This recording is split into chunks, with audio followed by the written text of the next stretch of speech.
Welcome to Not Milk Never Milk. Subscribe if you're lactose intolerant. In this video, I will show how to change Subaru Forester spark plugs. Let the engine cool, then remove the engine cover and unplug the coil connectors to access plugs. Work one cylinder at a time to avoid mix-ups and label ignition coils if needed. Clean around each plug area before removal to prevent debris falling into the combustion chamber, and keep replacement plugs nearby pre-gapped and ready.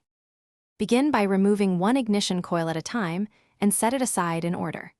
Use a spark plug socket with an extension to reach the plug, turning counterclockwise with steady pressure to avoid cross-threading.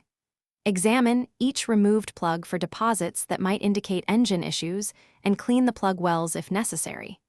Keep the work area organized and test coil boots for cracks before installing new parts to ensure a good seal. Quick recommendation: bring a bit of fun to your project with the Echo Dot smart speaker for hands-free music and voice control while you work.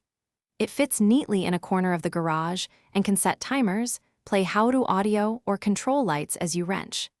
If you like these tips, please subscribe and like the video, then check the description for the link and other deals. Now let's get back to the video.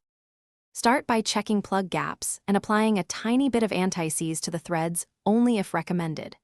Thread each spark plug by hand to avoid cross-threading, then use a torque wrench to tighten to the manufacturer specification. Reinstall ignition coils in the correct order and reconnect electrical connectors. After everything is installed, reconnect the battery, start the engine to confirm smooth idle, and listen for any misfires before finishing up.